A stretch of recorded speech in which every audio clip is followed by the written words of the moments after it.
11년 만에 돌아온 오세훈 시장, 서울 부동산 시장은 어디로? 지금 시작하겠습니다.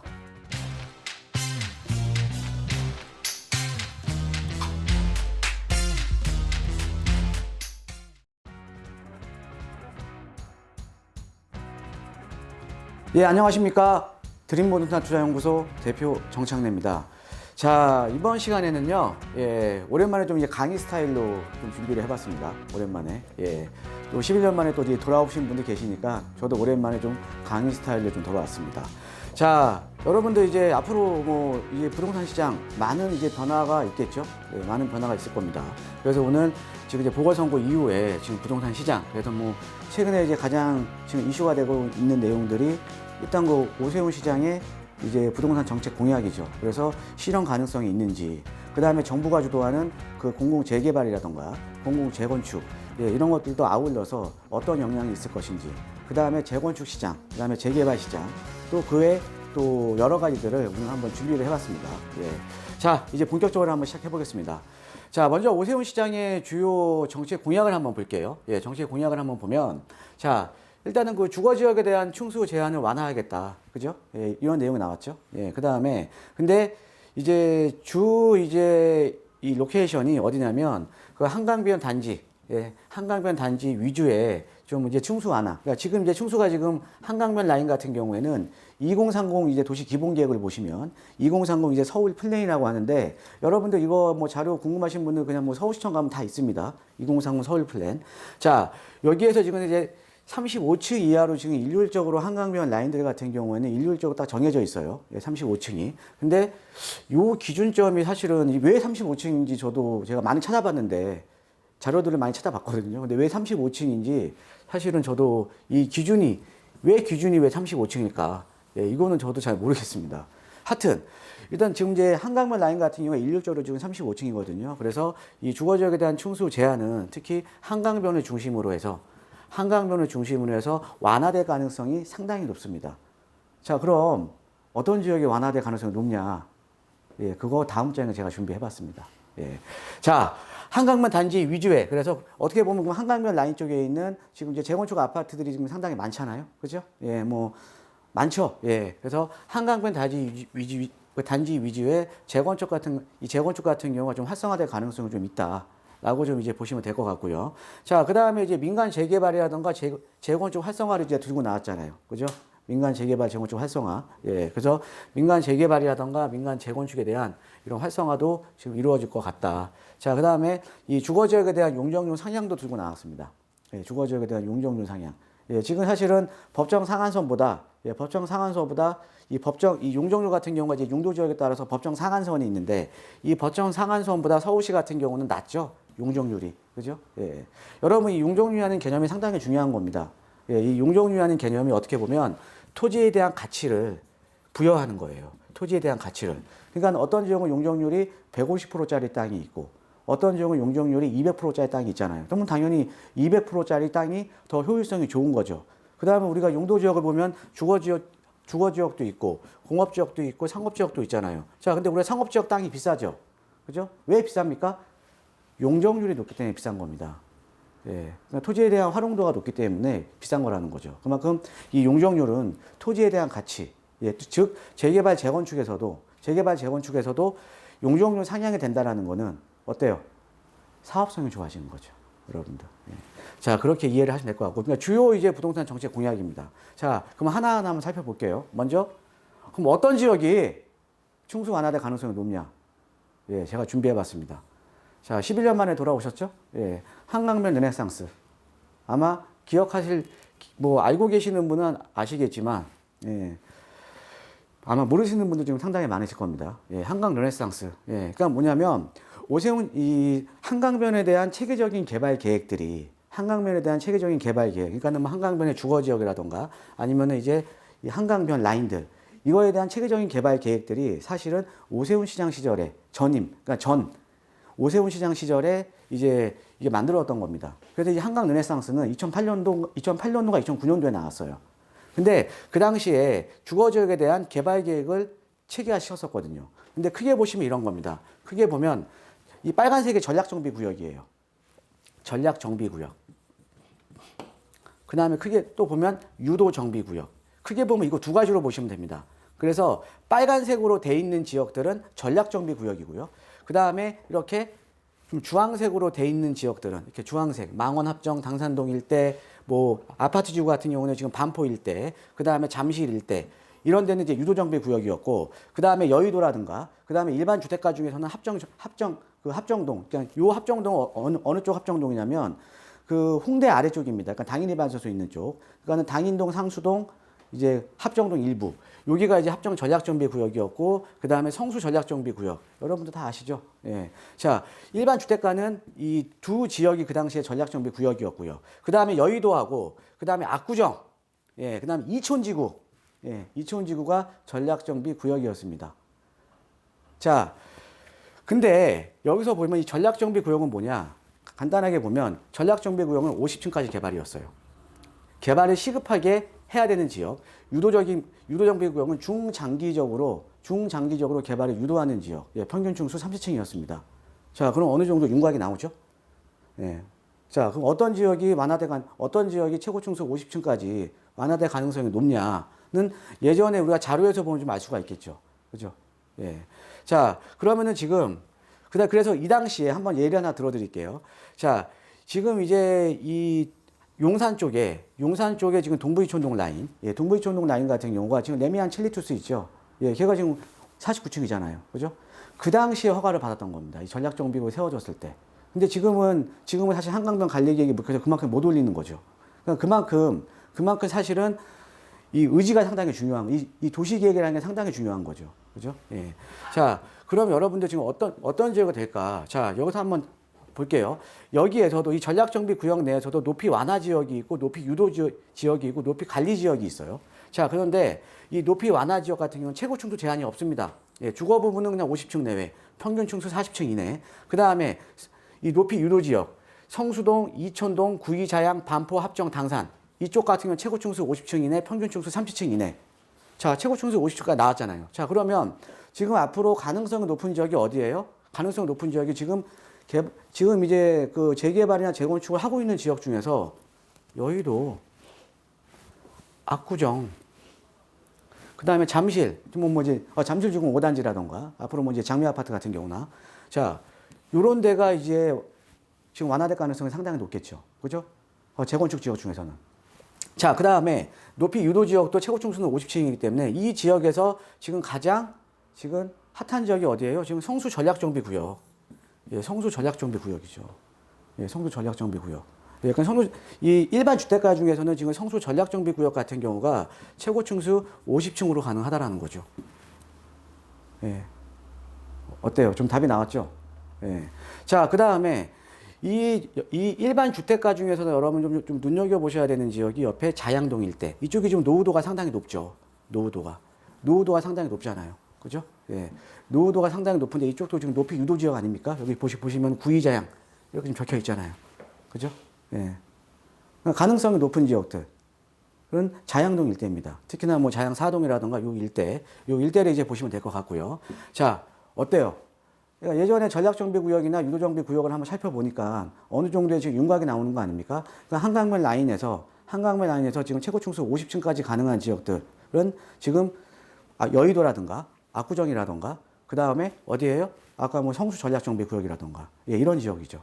예, 그러니까 그렇게 좀 이해를 하시면 될 것 같아요. 예. 자, 그 다음에 민간 재개발 재건축을 이제 활성화시키겠다. 그래서 지금 이제 공약사항을 보면 뭐 양천, 뭐 이제 목동 신시가지라던가 여의도, 예, 여의도 아까 좀 금방 언급해드렸죠. 그 다음에 이제 상계동 쪽에 이제 주공 아파트들, 예, 주공 아파트는 압구정 일대 재건축을 활성화시키겠다라고 얘기를 했습니다. 자, 그런데 문제가 되는 게 뭐냐면, 자, 우리가 재건축 같은 경우에는 안전진단을 통과를 해야 시작이 되는 거예요. 그죠? 재개발 같은 경우에는 재개발은 구역으로 지정을 받아야 되는 거고요. 그 다음에 재건축은 안전진단을 통과를 해야 시작이 되는 거죠. 근데 이 안전진단이 1차, 2차에 나뉩니다. 1차, 2차 나뉘는데 이 재건축 2차 안전진단이 상당히 중요해요. 그런데 지난 6.17 대책 때 이 안전진단에 대한 기준을 강화시켰습니다. 안전진단의 기준 자체를. 그러니까 강화시키다 보니까 지금 목동 신시가지 같은 경우도 강화되기 이전에는 6단지 같은 경우는 다 통과를 했거든요. 근데 그 이후에 지금 안전진단을 받는 단지들 같은 경우는 지금 2차에서 지금 많이 거의 다 떨어졌죠. 그렇죠? 예. 자, 그래서 이게 중요한 거예요. 그러니까는 활성화를 시키려고 하는데 2차 안전진단에 대한 기준을 지금 강화시켰고, 그 다음에 이 권한 자체가 사실은 중앙정부에 있는 겁니다. 그죠? 그러니까 중앙정부 산하 기관이 2차 안전진단을 한다라는 거죠. 그러니까 중앙정부의 입김이 많이 들어가는 거죠. 중앙정부의 입김이. 예. 여하튼. 근데 이번에 나온 내용들을 보면 어찌됐든 이번 보궐선거 같은 경우는 부동산에 대한 이슈가 상당히 컸잖아요. 그죠? 그래서 어떤 식으로든 좀 완화가 되지 않을까 싶습니다. 자, 그럼 어찌됐든 지금 안전진단을 통과하기가 어려우니까 안전진단을 통과한 재건축 단지 중심으로 해서 좀 많이 활성화가 되겠죠. 활성화가 되는데, 그래서 이런 단지를 중심으로 해서 가격이 오르면 주변에 아직 안전진단을 통과하지 못한 재건축 아파트 같은 경우도 규제 완화에 대한 기대감이 상당히 높아지겠죠. 그죠? 예, 그래서 재건축 같은 경우에는 좀 어느 정도는 좀 분위기는 괜찮을 것 같습니다. 자, 그런데도 중요한 거는 이것만으로도 활성화는 안 돼요. 중요한 건 우리가 재개발, 재건축 같은 경우는 조합원의 이익이 중요한 거잖아요. 소유자들의 이익이 중요한 건데, 재건축 초과이익 환수제, 얘가 지금 가로막고 있는 거죠. 재건축 초과이익 환수제. 예. 그래서 이 부분도 여러분 한번 생각을 해보셔야 될 것 같습니다. 자, 그러니까 재건축 초과이익 환수제가 지금 가로막고 있기 때문에 이거를 앞으로 어떻게 풀어갈 것인가.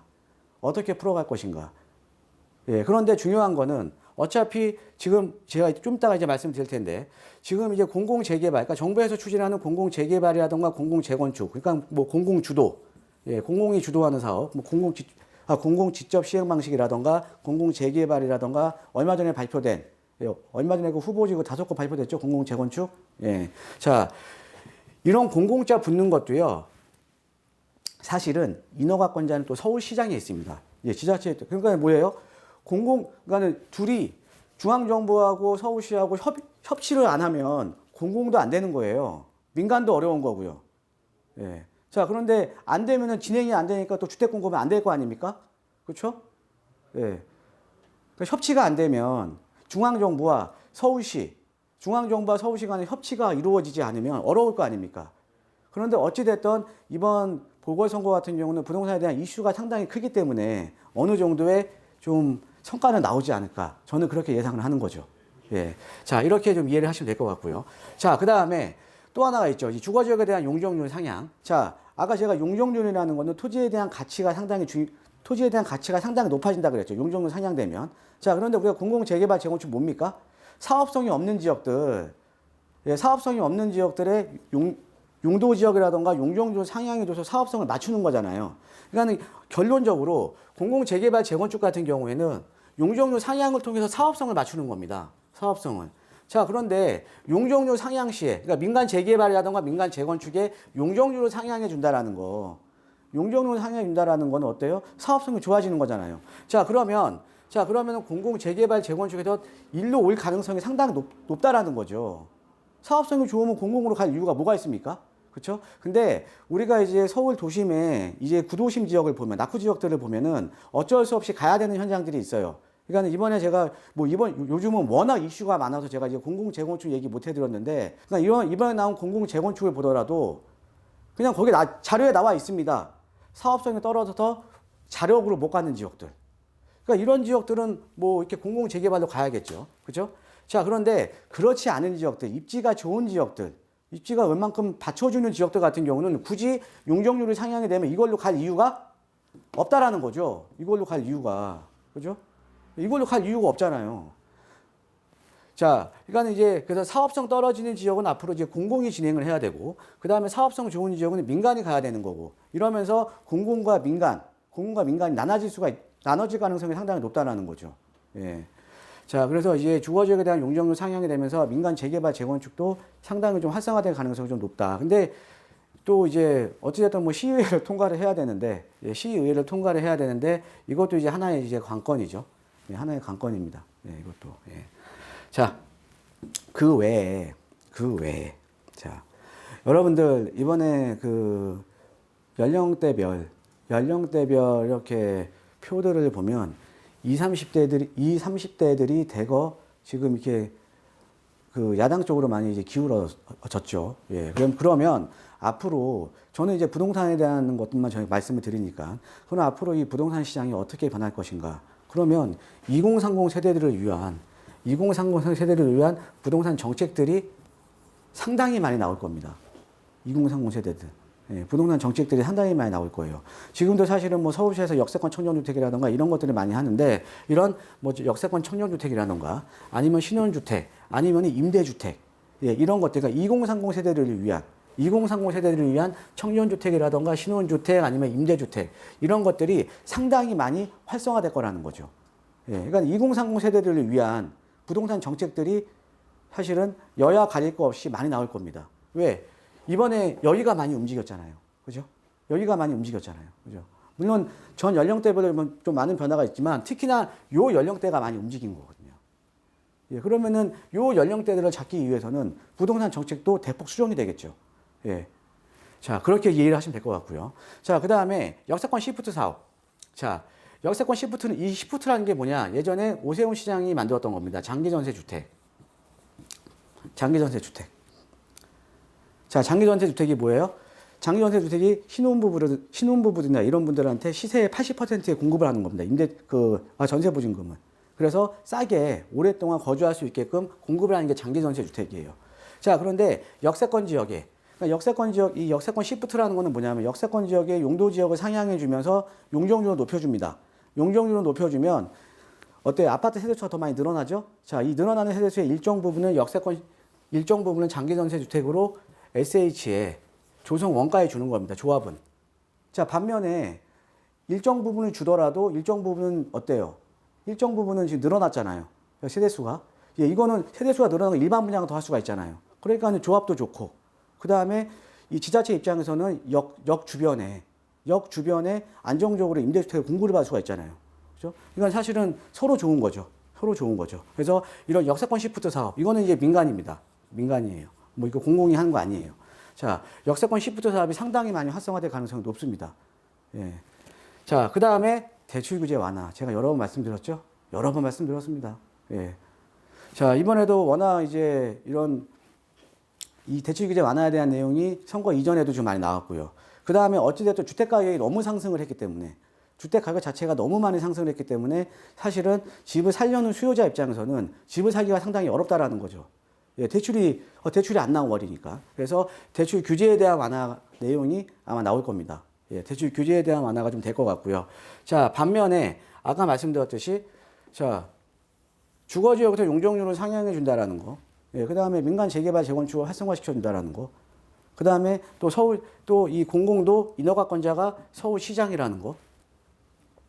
때문에 공공 재개발 재건축은 상당히 좀 유치게 될 가능성이 높다라는 거죠, 여러분. 예. 자, 그래서 주요 내용을 좀 빠르게 오늘 좀 정리를 해봤는데요. 자, 어찌됐든 지금 앞으로 서울 부동산 시장에 많은 변화가 있을 겁니다. 많은 변화가 있을 거니까 여러분들 오늘 제가 말씀드린 내용 숙지하시고요. 앞으로 대응 전략을 다시 한번 만들어 보시는 것도 좋을 것 같습니다.